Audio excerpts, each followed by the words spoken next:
Hello friends, ಇವತ್ತಿನ ಸಂಚಿಕೆಯಲ್ಲಿ ಏನಾಯಿತು ಅಂತ ನೋಡ್ಕೊಂಡು ಬರೋಣ ಬನ್ನಿ. ನೀವು ಅಷ್ಟು ಸಂತೋಷ ಪಡಬೇಡಿ, ನಾನು ಅಷ್ಟು ಸುಲಭವಾಗಿ ಬೀಳಲ್ಲ. ಒಂದು ವೇಳೆ ಬಿದ್ದರೂ ನಿಮ್ಮನ್ನು ಎಳ್ಕೊಂಡೇ ಬೀಳ್ತೀನಿ ಅಂತಾಳೆ ಗೌರಿ. ಅಂದರೆ ನನಗೆ ನೆಮ್ಮದಿ ಕೊಡಬಾರ್ದು ಅಂತ ಫಿಕ್ಸಾ ಅಂತಾನೆ ವಿವೇಕ್. ಕೊಡ್ತೀನಿ, ನಿಮಗೆ ನೆಮ್ಮದಿ ವಾಪಸ್ ಕೊಡ್ತೀನಿ ಅಂತಾಳೆ ಗೌರಿ. ಯಾವಾಗ ಅಂತಾನೆ ವಿವೇಕ್.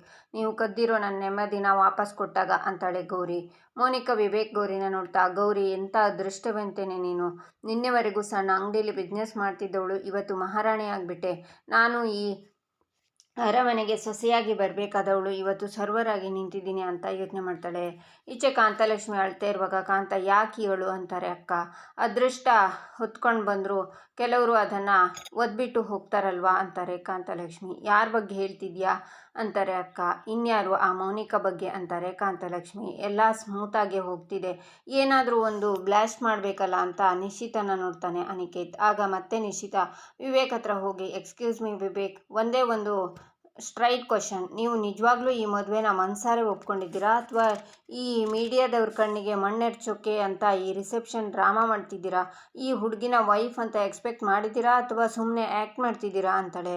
ಆಗ ಗೌರಿ, ಸ್ವಲ್ಪ ಸುಮ್ಮನಿರಿ ಸರ್, ನೀವು ದೀನಬಂಧು ವಂಶದವರು, ನೆನಪಿರಲಿ, ನನ್ನ ಹತ್ರ ಜಗಳ ಆಡೋ ಥರ ಬೇರೆಯವ್ರ ಹತ್ರ ಜಗಳ ಆಡಬೇಡಿ ಅಂತಾಳೆ ಗೌರಿ. ಹೇಳಿ ಮಿಸ್ಟರ್ ವಿವೇಕ್, ಯಾಕೆ ಸೈಲೆಂಟಾಗಿ ನಿಂತಿದ್ದೀರಾ? ಎಲ್ಲರೂ ನಿಮ್ಮ ಉತ್ತರಕ್ಕೋಸ್ಕರ ಕಾಯ್ತಿದ್ದಾರೆ ಅಂತಾನೆ ನಿಶಿತ.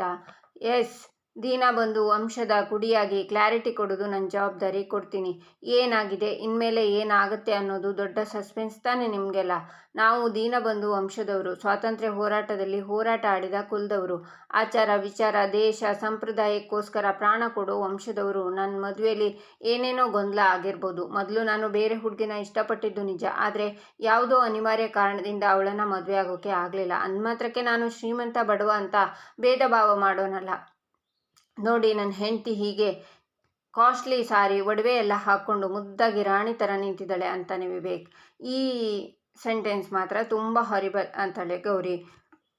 ಮಧ್ಯದಲ್ಲಿ ಬಾಯಿ ಹಾಕಬೇಡ, ನನಗೆ ನನ್ನ ವೈಫ್ ಮೇಲೆ ಸಿಕ್ಕಾಪಟ್ಟೆ ರೆಸ್ಪೆಕ್ಟ್ ಇದೆ. ನನ್ನ ವೈಫ್ ಬಗ್ಗೆ ನಿಮಗೆಲ್ಲ ಇಂಟ್ರೊಡ್ಯೂಸ್ ಮಾಡೋಸೋಕೆ ನನಗೆ ಸಿಕ್ಕಾಪಟ್ಟೆ ಹೆಮ್ಮೆ ಆಗ್ತಿದೆ ಅಂತಾನೆ ವಿವೇಕ್. ಆಗ ಗೌರಿ ನಗ್ತಾ, ಇದು ಅದಕ್ಕಿಂತ ಬೀಭತ್ಸ ಆಗಿದೆ ಅಂತಾಳೆ ಗೌರಿ. ಮತ್ತೆ ವಿವೇಕ್ನ ನೋಡಿ ಸರಿತಾ ಶಾಕ್ ಆಗ್ತಾರೆ. ಅನಿಕೇತ್ ಕೂಡ ಟೆನ್ಷನ್ ಆಗ್ತಾನೆ. ನಿಮ್ಮ ಡೌಟ್ಸ್ ಎಲ್ಲ ಕ್ಲಿಯರ್ ಆಯಿತು ತಾನೆ? ಪಾರ್ಟಿಲಿ ಬೆರೀರಿ ಪ್ಲೀಸ್ ಅಂತಾನೆ ವಿವೇಕ್. ಮೀಡಿಯಾದವರು ಅಲ್ಲಿಂದ ಹೋಗ್ತಾರೆ. ಹೆಂಗೆ ಚೆಚ್ಚಿ ಕೆಡವಿ ಬಿಸಾಕ್ಬಿಟ್ಟ ಅಂತಾರೆ ವಿವೇಕ್ ಚಿಕ್ಕಪ್ಪ. ನೋಡಿದ್ರ ಮಾವ, ಇಷ್ಟೊತ್ತು ಆ ಮೀಡಿಯಾದವರು ನಮ್ಮ ಬಗ್ಗೆ ಎಷ್ಟೆಲ್ಲ ಕೆಟ್ಟದಾಗಿ ಮಾತಾಡ್ತಿದ್ರು ಅಂತ, ಆದರೆ ನನ್ನ ಮಗ ನೋಡಿ ಎರಡೇ ಮಾತಲ್ಲಿ ಅವರೆಲ್ಲ ಬಾಯನ್ನು ಮುಚ್ಚಿಸ್ಬಿಟ್ಟ ಅಂತಾರೆ ಸರಿತಾ. ಅದಕ್ಕೆ ಅಮ್ಮ, ನಮ್ಮನೆ ಉತ್ತರಾಧಿಕಾರಿಯಾಗಿ ಮಾಡಿರೋದು ವಿವೇಕ್ ಅಂದರೆ ಜಾಣ್ಮೆ ಅಂದರೆ ವಿವೇಕ್ ಅಂತಾರೆ ತಾತ. ಅವನ ಜಾಣ್ಮೆಗೆ ಸಾಣೆ ಹಿಡಿಯೋದ್ರ ಕೊರತೆ ಇತ್ತು. ಗೌರಿ ಅಂತ ಜಾಣೆ ಬಂದ್ಲಲ್ಲ, ಇನ್ಮೇಲೆ ಆ ಕೊರತೆ ಇರಲ್ಲ ಬಿಡಿ ಅಂತಾರೆ ವಿವೇಕ್ ಚಿಕ್ಕಪ್ಪ. ಈಚೆ ಗೌರಿ ಚಾಕ್ಲೇಟ್ ಅಂದ್ಕೊಂಡು ಸೋಪ್ ಕೊಚ್ಚಿರೋ ಥರ ಇದೆ ಮುಖ ಅಂತಾಳೆ. ಏನು ಅಂತಾನೆ ವಿವೇಕ್. ನಿಮ್ಮ ರಿಯಾಕ್ಷನ್ನು ಅಂತ ಗೌರಿ ಹೇಳ್ತಾಳೆ. ಏಯ್ ಅಂತಾನೆ ವಿವೇಕ್. ಮೆತ್ತಗೆ ಮೀಡಿಯಾ ನಾ ನಿಮ್ಮ ಹೆಂಡತಿ ಅಂತಾಳೆ ಗೌರಿ. ಅದಕ್ಕೆ ನಾನಿನ್ನ ಎತ್ಕೊಂಡು ಓಡಾಡಬೇಕಾ ಅಂತಾನೆ ವಿವೇಕ್. ಓಡಾಡ್ತೀರಾ ಅಂತಾಳೆ ಗೌರಿ. ಸುಮ್ಮನೆ ಇರ್ತೀಯಾ ಅಂತಾನೆ ವಿವೇಕ್. ಹುಳಿ ಮಾವಿನಕಾಯಿ ಕಚ್ಚಿರೋ ಥರ ಆಡಬೇಡಿ, ಗೆಸ್ಟ್ ಬರ್ತಿದ್ದಾರೆ, ಸ್ವಲ್ಪ ಹಲ್ಕಿಸಿರಿ, ಇಲ್ಲ ಅಂದರೆ ಇಷ್ಟೊತ್ತು ಕೊಟ್ಟಿರೋ ಬಿಲ್ಡಪ್ ಎಲ್ಲ ಪಂಕ್ಚರ್ ಆಗುತ್ತೆ ಅಂತಾಳೆ ಗೌರಿ. ಏಯ್ ದೂರ ನಿಂತ್ಕೊ ಅಂತಾನೆ ವಿವೇಕ್. ಆಗ ಫೋಟೋಗ್ರಾಫರ್, ಇನ್ನೊಂದು ಕ್ಲಿಕ್ ಬೇಕು ಅಂತಾನೆ. ಬಾ ಹತ್ರ ಅಂತ ವಿವೇಕ್ ಗೌರಿನ ಎಳ್ಕೊತಾನೆ. ಆಗ ಗೌರಿ, ಮ್ಯಾಗ್ನೆಟ್ ಥರ ಅಂದ್ಕೊತಿದ್ದೀರಾ ಅಂತಾಳೆ. ಮನೆಯವರೆಲ್ಲ ನಗ್ತಿದ್ರೆ ಸರಿತಾ ಸಿಟ್ಟಿಂದ ಗಂಡನೇ ನೋಡ್ತಾರೆ. ಜನರನ್ನ ನಂಬಿಸೋಕೆ ಏನಾದರೂ ಮಾಡಬೇಕಲ್ಲ ಅಂತಾನೆ ವಿವೇಕ್. ಮೊದಲು ನಿಮ್ಮನ್ನು ನೀವು ನಂಬಿ ಅಂತಾಳೆ ಗೌರಿ. ಫೋಸ್ ಕೊಡು ಅಂತಾನೆ ವಿವೇಕ್. ಅಕ್ಕ ಜೊತೆ ನೋಡೋಕೆ 2 ಕಣ್ಣು ಸಾಲ್ತಿಲ್ಲ, ಎಷ್ಟು ಚೆನ್ನಾಗಿ ಕಾಣ್ತಿದ್ದಾರೆ ಅಲ್ವಾ ಅಂತಾರೆ ಕಾಂತಲಕ್ಷ್ಮಿ. ಹೌದು ಕಾಂತ, ಆದರೆ ಏನು ಮಾಡೋದು, ನಿನಗೆ ನೋಡೋಕೆ ಕಣ್ಣು ಸಾಲದು ಅಂತ ಬಂಗ್ಲೆ ಒಡವೆ ಎಲ್ಲ ಸಾಲ ಕೊಟ್ಟೆ, ಆದರೆ ನನ್ನ ಕಣ್ಣುಗಳನ್ನು ಸಾಲ ಕೊಡೋದಕ್ಕೆ ಆಗಲ್ವಲ್ಲ. ಸಾರಿ ಸಿಸ್ಟರ್, ಸರಿ ನಾವು ಇಲ್ಲಿಂದ ಮೊದಲು ಜಾಗ ಖಾಲಿ ಮಾಡೋಣ, ಯಾರಾದರೂ ನೋಡಿದರೆ ಸಿಕ್ಕಾಕೋತೀವಿ ಅಷ್ಟೇ, ಬಾ ಅಂತಾರೆ ಅಕ್ಕ. ಹಾಂ ಅಕ್ಕ, ಹೊರಡೋಣ. ನಮ್ಮ ಗೌರಿ ಸಂತೋಷವಾಗಿರೋದನ್ನು ನೋಡಿ ನನಗೆ ತುಂಬ ಸಂತೋಷ ಆಯಿತು, ಹೋಗೋಣ ಅಂತ ಕಾಂತಲಕ್ಷ್ಮಿ ಹೊರಡ್ತಾರೆ. ಈಚೆ ಮೋನಿಕಾ, ಛೇ, ಇವನ್ನ ಮದುವೆ ಆಗಿದ್ದಿದ್ರೆ ಇಷ್ಟೊತ್ತಿಗೆ ನನ್ನ ಲೈಫ್ ಸೆಟ್ಲ್ ಆಗಿಬಿಡ್ತಿತ್ತು. ಆ ಅನಿಕೇತ್ ಮಾತನ್ನು ನಂಬಿ ಈಗ ಇರೋ ಬರೋದನ್ನೆಲ್ಲ ಕಳ್ಕೊಂಡು ಸರ್ವರಾಗಿ ನಿಲ್ಲೋ ಪರಿಸ್ಥಿತಿ ಬಂತಲ್ಲ. ಏನೂ ಇಲ್ದಿದ್ದ ಆ ಗೌರಿ ಇವತ್ತು ಲಕ್ಕಿ ಸ್ಟಾರ್ ಥರ ಮೆರೀತಿದ್ದಾಳೆ. ಆ ಅನಿಕೇತ್ ಎಲ್ಲಿದ್ದಾನೋ, ಏನು ಮಾಡ್ತಿದ್ದಾನೋ, ಎಲ್ಲಿ ಸಾಯ್ತಿದ್ದಾನೋ ಗೊತ್ತಿಲ್ಲ, ಮೊದಲು ಅವನ್ನ ಹುಡುಕಬೇಕು ಅಂತಾಳೆ. ಈಚೆ ಸದ್ಗುಣ ಕಾಂತಲಕ್ಷ್ಮಿ ಅಕ್ಕಂಗೆ ಬೆಲೂನನ್ನು ತಂದುಕೊಡ್ತಾನೆ. ಅದನ್ನೆಲ್ಲ ಅವಳು ಬಿಸಾಕ್ತಾಳೆ. ಆಗ ರೋಸನ್ನು ಕೊಡ್ತಾ, ಈ ಸುಂದರವಾದ ರಾತ್ರಿಲಿ ಈ ಸುಂದರವಾದ ಹೂವು ನಿಮಗಾಗಿ, ಪ್ಲೀಸ್ ಈ ರೋಸನ್ನು ತಗೊಳ್ಳಿ ಮೇಡಮ್, ನೀವು ಈ ರೋಸನ್ನು ತಗೊಂಡ್ರೆ ನನ್ನ ಲೈಫ್ ಫುಲ್ ರೋಸ್ ಆಗಿಬಿಡುತ್ತೆ ಅಂತಾನೆ. ನೀವು ಈ ಜ್ಯೂಸನ್ನು ತಗೊಳ್ಳಿ, ಇದನ್ನು ತಗೊಂಡ್ರೆ ನಿಮ್ಮ ಮೈಂಡ್ ಚೇಂಜ್ ಆಗುತ್ತೆ ಅಂತಾರೆ ಅಕ್ಕ. ನೀವು ರೋಸ್ ತಗೊಂಡ್ರೆ ನಾನು ಜ್ಯೂಸ್ ತಗೋತೀನಿ ಅಂತಾನೆ ಸದ್ಗುಣ. ನೀವು ಜ್ಯೂಸ್ ತಗೊಂಡ್ರೆ ನಾನು ರೋಸ್ ತಗೋತೀನಿ, ಡೀಲ್ ಅಂತಾರೆ ಕಾಂತಲಕ್ಷ್ಮಿ ಅಕ್ಕ. ಅಕ್ಕ ಬಾ ಹೋಗೋಣ ಅಂತಾರೆ ಕಾಂತಲಕ್ಷ್ಮಿ. ರೋಸನ್ನು ತಗೊಂಡು ವಾಪಸ್ ಅವನಿಗೆ ಕೊಟ್ಟು ಬಾ ಹೋಗೋಣ ಅಂತ ಅಕ್ಕ ಹೊರಡ್ತಾರೆ. ಹಲೋ, ಎಲ್ಲಿಗೆ ಎಸ್ಕೇಪ್ ಆಗ್ತಿದ್ದೀರಾ? ನೆಕ್ಸ್ಟ್ ಸ್ಟೇಜ್ ಮೇಲೆ ಪರ್ಫಾರ್ಮೆನ್ಸ್ ನಿಮ್ಮದೇ, ಜೋಕರ್ ಪರ್ಫಾರ್ಮೆನ್ಸ್. ಬನ್ನಿ ಬನ್ನಿ, ರೆಡಿಯಾಗಿ ನಿಂತ್ಕೊಳ್ಳಿ, ಸ್ಟೇಜ್ ಕಾಯ್ತಿದೆ ಅಂತಾನೆ ಸದ್ಗುಣ. ಏನಕ್ಕ ಇದು ಹೊಸ ಕಿರಿಕು, ಸ್ಟೇಜು ಪರ್ಫಾರ್ಮೆನ್ಸು ಅಂತಿದ್ದಾರೆ, ನನಗಂತೂ ಏನೂ ಬರಲ್ಲ, ಸ್ಟೇಜ್ ಮೇಲೆ ಹೋದರೆ ಅಷ್ಟೇ ಕತೆ ಅಂತಾರೆ ಕಾಂತಲಕ್ಷ್ಮಿ. ಏನು ಪಿಸು ಪಿಸು ಅಂತಿದ್ದೀರಾ? ನೀವು ಬರದೆ ನಾನು ಇಲ್ಲಿಂದ ಕದಲಲ್ಲ ಅಂತಾನೆ ಸದ್ಗುಣ. ಹೇಗೋ ಮ್ಯಾನೇಜ್ ಮಾಡೋಣ ಬಿಡು ಕಾಂತ, ಅಷ್ಟೊಂದು ಜನರ ಮುಂದೆ ಈ ಸದ್ಗುಣನ್ನೇ ಮ್ಯಾನೇಜ್ ಮಾಡಿದ್ದೀನಿ, ಇನ್ನು ಇದನ್ನು ಮ್ಯಾನೇಜ್ ಮಾಡೋಕ್ಕಾಗಲ್ವಾ? ಬಾ ಹೋಗೋಣ ಅಂತ ಅಕ್ಕ ಹೋಗ್ತಾರೆ. ಈಚೆ ಗೌರಿ, ಸುಮ್ಮನೆ ನಿಂತ್ಕೊಳ್ಳಿ, ಗಾಳಿಗೆ ವಾಲೋ ಬೆದರು ಬೊಂಬೆ ಥರ ಯಾಕೆ ವಾಲಾಡ್ತಿದ್ದೀರಾ ಅಂತಾಳೆ. ಬೊಂಬೆ ಮಾಡೋಳಿಗೆ ಬರೀ ಇಂಥ ಮಾತೇ ಬರೋದು ಬಿಡು ಅಂತಾನೆ ವಿವೇಕ್. ನಾನು ಮಾಡೋ ಬೊಂಬೆಗಳು ಯಾರಿಗೂ ಇಷ್ಟು ಕಿರಿಕಿರಿ ಮಾಡಲ್ಲ ಅಂತಾಳೆ ಗೌರಿ. ಸುಮ್ಮನಿರು, ಇಲ್ಲಿ ಬಂದವರಿಗೆಲ್ಲ ನನ್ನ ವ್ಯಾಲ್ಯೂ ಗೊತ್ತು, ನನ್ನ ಟ್ಯಾಲೆಂಟ್ ಗೊತ್ತು, ನಿನಗೆ ಅದೆಲ್ಲ ಅರ್ಥ ಆಗಲ್ಲ ಅಂತಾನೆ ವಿವೇಕ್. ಮನುಷ್ಯಂಗೆ ಇರಬೇಕಾಗಿದ್ದು ಇಲ್ಲ ನಿಮ್ಮ ಹತ್ರ ಅಂತಾಳೆ ಗೌರಿ. ಯಾವುದಿಲ್ಲ ನನ್ನ ಹತ್ರ ಅಂತಾನೆ ವಿವೇಕ್. ಮನುಷ್ಯತ್ವ ರೀ, ಮನುಷ್ಯತ್ವ. ಆಯಿತು ಬಿಡಿ, ನಿಮ್ಮ ಪರಿಸ್ಥಿತಿ ನನಗೂ ಅರ್ಥ ಆಗುತ್ತೆ, ನೀವು ಚಕ್ರವರ್ತಿನೇ ಆಗಿರ್ಬೋದು, ಆದರೂ ನಿಮಗೆ ಫ್ರೀಡಮ್ ಇಲ್ಲ. ಸಮಾಜಕ್ಕೋಸ್ಕರ ಮುಖವಾಡ ಹಾಕ್ಕೊಂಡು ಚಿನ್ನದ ಪಂಜರದಲ್ಲಿ ಒದ್ದಾಡ್ತಾ ಇರೋ ಸಾಧಾರಣ ಮನುಷ್ಯ ಅಷ್ಟೇ. ಅಲ್ಲಿ ಮೀಡಿಯಾ, ನಿಮ್ಮ ಫ್ಯಾಮಿಲಿ ಎಲ್ಲರೂ ಇದ್ದಾರೆ, ಅವರಿಗೋಸ್ಕರ ತಾನೇ ನೀವು ಬದುಕ್ತಿರೋದು. ಕುಟುಂಬಕ್ಕೋಸ್ಕರ ಬದುಕೋದು ತಪ್ಪಲ್ಲ, ಆದರೆ ಸಮಾಜಕ್ಕೋಸ್ಕರ ಬದುಕೋದು ಸರಿನಾ ಅಂತಾಳೆ ಗೌರಿ. ನಾನು ಹಾಗೇನು ಬದುಕ್ತಿಲ್ಲ ಅಂತಾನೆ ವಿವೇಕ್. ನಾನು ನಿಮ್ಮ ಹೆಂಡತಿ ಅಂತ ಒಪ್ಕೊಂಡ್ರಾ ಅಂತಾಳೆ ಗೌರಿ. ನೆವರ್ ಅಂತಾನೆ ವಿವೇಕ್. ಮೀಡಿಯಾದ ಮುಂದೆ ಹೆಂಡತಿ ಅಂತ ಒಪ್ಕೊಂಡ್ರಲ್ಲ, ಅದಕ್ಕೆ ಹೇಳ್ತಿರೋದು, ನೀವು ನಿಮಗೋಸ್ಕರ ಬದುಕ್ತಿಲ್ಲ, ಸಮಾಜಕ್ಕೋಸ್ಕರ ಬದುಕ್ತಿದ್ದೀರಾ ಅಂತ ಅಂತಾಳೆ ಗೌರಿ. ನಾನೇನು ಅಂತ ನನಗೆ ತುಂಬ ಚೆನ್ನಾಗಿ ಗೊತ್ತು, ನೀನೇನು ನನ್ನ ಆತ್ಮಚರಿತೆ ಬರಿಬೇಕಾಗಿಲ್ಲ ಅಂತಾನೆ ವಿವೇಕ್. ನಾನೇನು ನಿಮ್ಮ ಹತ್ರ ಚರಿತೆ ಬರಿತಾ ಇಲ್ಲ ಯಜಮಾನ್ರೆ, ನಿಮ್ಮ ಅಸಲಿ ಕತೆ ಹೇಳ್ತಿದ್ದೀನಿ ಅಷ್ಟೇ. ನೋಡಿ, ದೊಡ್ಡ ಮನ್ಸು ಮಾಡಿ ನೀನು ಸ್ಟೇಜ್ ಮೇಲೆ ನಿಲ್ಲೋ ಹಾಗೆ ಮಾಡಿದ್ದೀನಿ, ಅಷ್ಟು ಸಾಕು. ಸುಮ್ಮನೆ ನಿನ್ನ ಗೌರವ ಕಾಪಾಡ್ಕೊ. ಸಾರಿ, ನಿನ್ನ ಹತ್ರ ಗೌರವ ಇದ್ದರೆ ತಾನೇ ಕಾಪಾಡ್ಕೊಳ್ಳೋಕೆ ಅಂತಾನೆ ವಿವೇಕ್. ರೀ, ಸ್ವಲ್ಪ ಮರ್ಯಾದೆಯಿಂದ ಮಾತಾಡಿ, ಇಲ್ಲ ಅಂದರೆ ಇಷ್ಟು ಹೊತ್ತು ಇದ್ದ ನನ್ನ ತಾಳ್ಮೆನ ಗಂಗಾ ನದಿಯಲ್ಲಿ ತೇಲಿಸ್ಬಿಟ್ಟು ಈ ಸ್ಟೇಜಿಂದ ಹೋಗ್ತಾ ಇರ್ತೀನಿ, ಹುಷಾರ್ ಅಂತಾಳೆ ಗೌರಿ. ಏನು ಬ್ಲ್ಯಾಕ್ ಮೇಲಾ ಅಂತಾನೆ ವಿವೇಕ್. ಅಲ್ಲ, ವಾಸ್ತವ ಹೇಳ್ತಿದ್ದೀನಿ, ನೀವೆಷ್ಟೇ ಒಳ್ಳೆಯವರು ಅಂತ ಮುಖವಾಡ ಹಾಕಿದ್ರು ನಿಮ್ಮ ಒಳಗಡೆ ಇರೋ ಕೆಟ್ಟ ಗುಣ ಕ್ಲಿಯರಾಗಿ ಕಾಣ್ತಿದೆ ಅಂತಾಳೆ ಗೌರಿ. ಇನ್ನೂ ನಾಟಕ ಮುಗೀತು, ಇಳಿ ಕೆಳಗೆ ಅಂತಾನೆ ವಿವೇಕ್. ಅದಕ್ಕೆ ನಾನು ಕಾಯ್ತಿದ್ದೆ. ಒಂದು ವಿಷಯ, ನಾನು ಮುಖಕ್ಕೆ ಮುಸುಕು ಹಾಕ್ಕೊಂಡಿದ್ದೆ ಅಂತಾಳೆ ಗೌರಿ. ಅದು ಇಡೀ ಪ್ರಪಂಚಕ್ಕೆ ಗೊತ್ತು ಅಂತಾನೆ ವಿವೇಕ್. ಆದರೆ ಪ್ರಪಂಚಕ್ಕೆ ಗೊತ್ತಿಲ್ಲದೆ ಇರೋ ಇನ್ನೊಂದು ವಿಷಯ ಇದೆ, ನೀವು ಮುಸುಕು ಹಾಕ್ಕೊಂಡಿದ್ದೀರಾ, ಮುಖಕ್ಕಲ್ಲ ಮನಸ್ಸಿಗೆ ಅಂತ. ಗೌರಿ ಸ್ಟೇಜಿಂದ ಕೆಳಗೆ ಬರ್ತಾಳೆ.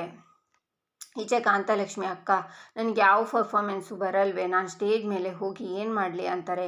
ಕಾಂತ, ನೀನು ಈಗ ಹೋಗಲೇಬೇಕು, ಹೋಗಿಲ್ಲ ಅಂದರೆ ನಾಯಿಗೆ ಹೊಡೆದ ಹಾಗೆ ಹೊಡೆದು ಹಂದಿಗಳನ್ನು ಓಡಿಸ್ದ ಹಾಗೆ ಓಡಿಸ್ತಾರಷ್ಟೇ, ಅಲ್ಲದೆ ಗೌರಿಗೂ ಅವಮಾನ ಆಗುತ್ತೆ ಕಣೆ ಅಂತಾರೆ ಅಕ್ಕ.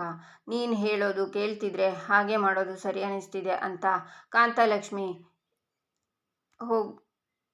ಹೇಳ್ತಾರೆ. ಹೋಗು ಕಾಂತ ಅಂತಾರೆ ಅಕ್ಕ. ಆಗ ಮಕ್ಕಳೆಲ್ಲ ಬಂದು ಜೋಕರ್ ಜೋಕರ್ ಅಂತ ಅವ್ರ ಸುತ್ತ ಕುಣಿತಾರೆ. ಆಗ ಕಾಂತಲಕ್ಷ್ಮಿನೂ ಕುಣಿತಾರೆ. ಗೌರಿ ಜೋಕರ್ನ ನೋಡಿ ಅಮ್ಮನ ತರಹ ಕಾಣಿಸ್ತಿದ್ದಾರೆ ಅಂತಿರುವಾಗ ಶ್ಯಾಮ್ ಬಂದು, ಅತ್ತಿಗೆ ಆ ಜೋಕರ್ ವೇಷದಲ್ಲಿರೋರು ಯಾರು ಅಂತ ಅನುಮಾನ ಬರ್ತಿದ್ಯಾ?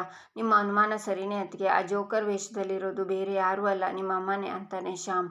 ಅಮ್ಮ ಇಲ್ಲಿಗೆ ಯಾಕೆ ಈ ವೇಷದಲ್ಲಿ ಬಂದರು ಅಂತಾಳೆ ಗೌರಿ. ಮಗಳ ಮೇಲಿರೋ ಪ್ರೀತಿಗೆ ಅತ್ತಿಗೆ, ರಿಸೆಪ್ಷನಲ್ಲಿ ನಿಮ್ಮನ್ನು ನೋಡಿ ಕಣ್ ತುಂಬಿಸ್ಕೊಳ್ಬೇಕು ಅಂತ ದೊಡ್ಡಮ್ಮ ಕರೆ ಮಾಡಿದ್ರು, ಅದಕ್ಕೆ ನಾನೇ ಒಂದು ಪ್ಲ್ಯಾನ್ ಮಾಡಿದೆ, ನಿಜವಾಗಿ ಬರಬೇಕಾಗಿರೋ ಜೋಕರ್ನ ಬರಬೇಡಿ ಅಂತ ಇವರನ್ನು ಬರೋ ಹಾಗೆ ಮಾಡಿದೆ ಅಂತಾನೆ ಶ್ಯಾಮ್. ಕವಿಯವರೇ, ಇಲ್ಲಿ ಯಾರಿಗಾದರೂ ಗೊತ್ತಾದರೆ ಏನಾಗುತ್ತೆ ಅಂತ ಗೊತ್ತು ತಾನೇ, ಈ ರಿಸೆಪ್ಷನ್ ನನ್ನ ಅಮ್ಮನ ಸಿಕ್ಕಾಕೊಳ್ಳೋ ಹಾಗೆ ಮಾಡಿದ್ರಿ ಅಂತಾಳೆ ಗೌರಿ. ಆ ತಾಯಿ ಪ್ರೀತಿನ ತಡೆಯೋ ಶಕ್ತಿ ನನಗಿರಲಿಲ್ಲ ಅತ್ತಿಗೆ. ಮುಖದ ಬಣ್ಣದ ಹಿಂದೆ ಅಡಗಿದೆ ಹೆತ್ತವಳ ಅಸಲಿ ಪ್ರೀತಿ. ಮಗಳ ನಗುವ ಮುಂದೆ ಶೂನ್ಯ ಆಯಿತು ತನ್ನ ಅಸ್ತಿತ್ವದ ರೀತಿ. ನೋವುಗಳ ಸಾಗರವನ್ನು ನುಂಗಿ ನಗುವ ಹಂಚೋ ಶಕ್ತಿ ಅವಳು. ಜಗತ್ತಿನ ಅವಹೇಳನಕ್ಕೆ ತನ್ನ ಬೆನ್ನು ಕೊಟ್ಟು ಎದೆಯ ಮೇಲೆ ಹೊತ್ತವಳು. ಅಮ್ಮ ಎಂಬ ಹೆಸರಿಗಿಂತ ದೊಡ್ಡ ಶಕ್ತಿ ಈ ಭೂಮಿ ಮೇಲಿಲ್ಲ, ಅವಳ ಆಶೀರ್ವಾದದ ಮುಂದಿದೆ ಯಾವ ದೇವಸ್ಥಾನದಲ್ಲೂ ಸಾಟಿ ಇಲ್ಲ ಅಂತಾನೆ ಶ್ಯಾಮ್. ಆಗ ಗೌರಿ ಅಳ್ತಾಳೆ. ಈಚೆ ಸದ್ಗುಣ ಮೈಕನ್ನ ಹಿಡ್ಕೊಂಡು, hello ladies and gentlemen, boys and girls, ನಿಮ್ಮೆಲ್ಲರ ಹಾರ್ಟ್ ಬೀಟ್ ಜಾಸ್ತಿ ಮಾಡೋದಕ್ಕೆ ಇಟಲಿಯಿಂದ ಇಂಪೋರ್ಟ್ ಆದ, ಮಂಡ್ಯದಲ್ಲಿ ಬೆಳೆದ ನಮ್ಮ ಎಲ್ಲರ ಹೆಮ್ಮೆಯ ಇಂಟರ್ನ್ಯಾಷನಲ್ ಜೋಕರ್ ನಿಮ್ಮ ಮುಂದೆ ಬರ್ತಿದ್ದಾರೆ. ಸೊ ಜೋರಾದ ಚಪ್ಪಾಳೆಯೊಂದಿಗೆ ಲೈಟ್ಸ್ ಆಫ್ ಅಂತಾನೆ ಸದ್ಗುಣ. ಆಗ ಕಾಂತಲಕ್ಷ್ಮಿ ಸ್ಟೇಜ್ಗೆ ಬರ್ತಾರೆ. ಆಗ ಕಾಂತಲಕ್ಷ್ಮಿ ಅಕ್ಕ ಅವ್ರ ಬೆನ್ನೊಳಗೆ ಐಸ್ ಪೀಸನ್ನು ಹಾಕ್ತಾಳೆ. ಸಾಂಗ್ ಪ್ಲೇ ಆಗುತ್ತೆ. ಡ್ಯಾನ್ಸ್ ಮಾಡೋಕ್ಕೆ ಶುರು ಮಾಡ್ತಾರೆ ಕಾಂತಲಕ್ಷ್ಮಿ. ಗೌರಿ ಕೂತ್ಕೊಂಡು ಬೇಜಾರಿಂದ ನೋಡ್ತಾಳೆ. ಆಗ ಕಾಂತಲಕ್ಷ್ಮಿ ಕೆಳಗೆ ಬೀಳ್ತಾರೆ. ಅಮ್ಮ ಅಂತ ಗೌರಿ ನಿಂತ್ಕೊಂಡು ಅಳ್ತಾಳೆ. ಎಲ್ಲರೂ ಗೌರಿನೇ ನೋಡ್ತಾರೆ. ಕಾಂತಲಕ್ಷ್ಮಿ ಗೌರಿನೇ ನೋಡ್ತಾ ಮೇಲೆ ಹೇಳ್ತಾರೆ. ಆಗ ಗೌರಿ ಸ್ಟೇಜ್ಗೆ ಓಡಿ ಬಂದು ಕಾಂತಲಕ್ಷ್ಮಿನ ತಪ್ಕೊಂಡು ಅಳ್ತಾಳೆ. ಅಮ್ಮ ಯಾಕಮ್ಮ ಹೀಗೆ ಮಾಡ್ತೆ ಅಂತಾಳೆ ಗೌರಿ. ನೀನು ಸಂತೋಷ ಆಗಿರೋದನ್ನು ನೋಡ್ಕೊಂಡು ಹೋಗೋಣ ಅಂತ ಬಂದೆ ಮಗಳೇ. ಅದಕ್ಕೆ ನನಗೆ ಇದನ್ನು ಬಿಟ್ಟರೆ ಬೇರೆ ದಾರಿ ಕಾಣಲಿಲ್ಲ. ನಾನು ಬಂದಿದ್ದು ತಪ್ಪಾಗಿದ್ದರೆ ದಯವಿಟ್ಟು ಕ್ಷಮಿಸ್ಬಿಡು. ನಾನು ಈಗಲೇ ಹೊರಟೋಗ್ತೀನಿ ಗೌರಿ. ಈ ಕ್ಷಣದಲ್ಲಿ ನನಗೆ ಸಾವು ಬಂದರೂ ಪರವಾಗಿಲ್ಲ ಕಣೆ. ಕೊನೆ ಕ್ಷಣದಲ್ಲಿ ಮಗಳನ್ನ ರಾಣಿ ಥರ ನೋಡೋ ಅದೃಷ್ಟ ನನಗೆ ಸಿಕ್ಕಿದೆ. ನಾನು ಈಗಲೇ ಸತ್ರು ನನಗೇನು ಭಯ ಇಲ್ಲ, ಖುಷಿಯಾಗಿ ಸಾಯ್ತೀನಿ ಅಂತಾರೆ ಕಾಂತಲಕ್ಷ್ಮಿ. ಅಮ್ಮ ಇಂಥ ಮಾತೆಲ್ಲ ಆಡಬೇಡಮ್ಮ ಅಂತಾಳೆ ಗೌರಿ. ಇದೆಲ್ಲ ಗೌರಿ ಕನಸಾಗಿರುತ್ತೆ. ಆಗ ವಿವೇಕ್ ಗೌರಿ ಮುಖದ ಹತ್ರ ಕ್ಲಾಪ್ಸ್ ಮಾಡ್ತಾನೆ. ಆಗ ಗೌರಿ ಕನಸಿಂದ ಈಚೆ ಬರ್ತಾಳೆ. ಏಯ್ ಪುಣ್ಯವತಿ, ಎಲ್ಲರೂ ಜೋಕರ್ ಆಟ ನೋಡಿ ಖುಷಿ ಪಡ್ತಿದ್ರೆ ನೀನು ಯಾಕೆ ಕಣ್ಣೀರು ಹಾಕ್ತಿದ್ಯಾ? ಎಲ್ಲರೂ ನಗ್ತಿದ್ರೆ ನಿನಗೆ ಅಳಬೇಕು ಅನಿಸುತ್ತೆ, ಎಲ್ಲರೂ ಅಳ್ತಿದ್ರೆ ನಿನಗೆ ನಗಬೇಕು ಅನಿಸುತ್ತೆ. ಒಟ್ಟಿನಲ್ಲಿ ರಿವರ್ಸ್ ಕ್ಯಾರೆಕ್ಟರ್ ನಿಂದು. ಅವರಷ್ಟು ಚೆನ್ನಾಗಿ ಪರ್ಫಾರ್ಮ್ ಮಾಡಿದ್ರು ಎಲ್ಲರನ್ನ ನಗ್ಸೋಕೆ ಅಂತಾನೆ ವಿವೇಕ್. ಅವರು ನಗ್ಸೋಕೆ ಕಷ್ಟಪಡ್ತಿದ್ದಾರೆ, ನಗ್ತಾನೂ ಇದ್ದಾರೆ. ಆದರೆ ಅವ್ರ ನಗುವಿನ ಹೊಟ್ಟೆಲಿ ಕಣ್ಣೀರಿದೆ. ಆ ಕಣ್ಣೀರು ಕಷ್ಟ ನಿನಗೆ ಕಾಣಿಸ್ತಿಲ್ಲ ಅಂತಾಳೆ ಗೌರಿ. ನನಗೆ ಕಷ್ಟ ಕಾಣಿಸ್ತಿಲ್ಲ, ಅವ್ರ ಪರ್ಫಾರ್ಮೆನ್ಸ್ ಕಾಣಿಸ್ತಿದೆ. ನಮ್ಮನ್ನು ನಗ್ಸೋಕೆ ಅವರು ಹಾಕ್ತಾ ಇರೋ ಎಫರ್ಟ್ಸ್ ತುಂಬ ಇಷ್ಟ ಆಯಿತು. ರಿಯಲಿ ತುಂಬ ಎಂಟರ್ಟೈನಿಂಗ್ ಆಗಿತ್ತು ಅಂತಾನೆ ವಿವೇಕ್. ಎಲ್ಲರೂ ಕ್ಲಾಪ್ಸ್ ಮಾಡ್ತಾರೆ. ಆದರೆ ಗೌರಿ ಹೇಳ್ತಾಳೆ. ವಿವೇಕ್ ಕಾಂತಲಕ್ಷ್ಮಿಗೆ ಪರ್ಫಾರ್ಮೆನ್ಸ್ ಸೂಪರ್ ಆಗಿತ್ತು ಅಂತ ನಿಂತ್ಕೊಂಡು ಹ್ಯಾಂಡ್ ಶೇಕ್ ಮಾಡೋಕೆ ಕೈ ಮುಂದೆ ಮಾಡ್ತಾನೆ. ಆದರೆ ಕಾಂತಲಕ್ಷ್ಮಿ ಏನೂ ಮಾತಾಡಲ್ಲ, ತಲೆ ಕೆಳಗೆ ಹಾಕ್ತಾರೆ. ಆಗ ಅಕ್ಕ ಥ್ಯಾಂಕ್ ಯು ಸರ್, ತುಂಬ ಥ್ಯಾಂಕ್ ಯು, ನಡಿ ಹೋಗೋಣ ಅಂತ ಕಾಂತಲಕ್ಷ್ಮಿ ಹತ್ರ ಹೇಳ್ತಾರೆ. ಆಗ ತಾತ ನಿಂತ್ಕೊಳ್ಳಿ, ನನ್ನ ಮೊಮ್ಮಗನ ರಿಸೆಪ್ಷನಲ್ಲಿ ಅದ್ಭುತವಾದ ಪ್ರದರ್ಶನನ ಕೊಟ್ಟಿದ್ದೀರಿ, ಅದಕ್ಕೆ ನಮ್ಮ ಕಡೆಯಿಂದ ಒಂದು ಪುಟ್ಟ ಉಡುಗೊರೆ ಕೊಡಬೇಕು ಅಂತ ನನಗನಿಸ್ತಿದೆ ಅಂತಾರೆ ತಾತ. ನಂತರ ಗೌರಿ ಅಮ್ಮಂಗೆ ಇದು ಸಂಬಳ ಅಲ್ಲ, ಗೌರವಧನ ಸ್ವೀಕರಿಸಿ ಅಂತ ದುಡ್ಡಿನ ಕಟ್ಟನ್ನು ಕೊಡ್ತಾಳೆ. ಕಾಂತಲಕ್ಷ್ಮಿ ಅಳ್ತಾ ತಗೋತಾರೆ. ಈಚೆ ಮೋನಿಕಾ ಒಬ್ಬರಿಗೆ ಡಿಕ್ಕಿ ಹೊಡೆದು ಸಾರಿ ಮೇಡಮ್ ಸಾರಿ ಅಂತಾರೆ. ಆಗ ಅವರು ಮೋನಿಕಾಗೆ ಬೈತಾರೆ. ಗೌರಿ ಅವಳನ್ನು ನೋಡಿ, ಇದು ಮೋನಿಕಾ ಅಕ್ಕನ ಥರ ಇದೆಯಲ್ಲ, ಈ ಗೆಟಪಲ್ಲಿ ಇಲ್ಲಿಗೆ ಯಾಕೆ ಬಂದಿದ್ದಾಳೆ ಅಂತ ಗೌರಿ ಮೋನಿಕಾ ಹತ್ರ ಬರ್ತಾಳೆ. ಇಲ್ಲಿಗೆ ಈ ಸಂಚಿಕೆ ಮುಕ್ತಾಯವಾಗುತ್ತೆ. ಮುಂದಿನ ಸಂಚಿಕೆಗಾಗಿ ನಮ್ಮ ಚಾನಲನ್ನು ನೋಡಿ ಸಬ್ಸ್ಕ್ರೈಬ್ ಮಾಡಿ, ಲೈಕ್ ಮಾಡಿ, ಸಪೋರ್ಟ್ ಮಾಡೋದನ್ನು ಮರಿಬೇಡಿ.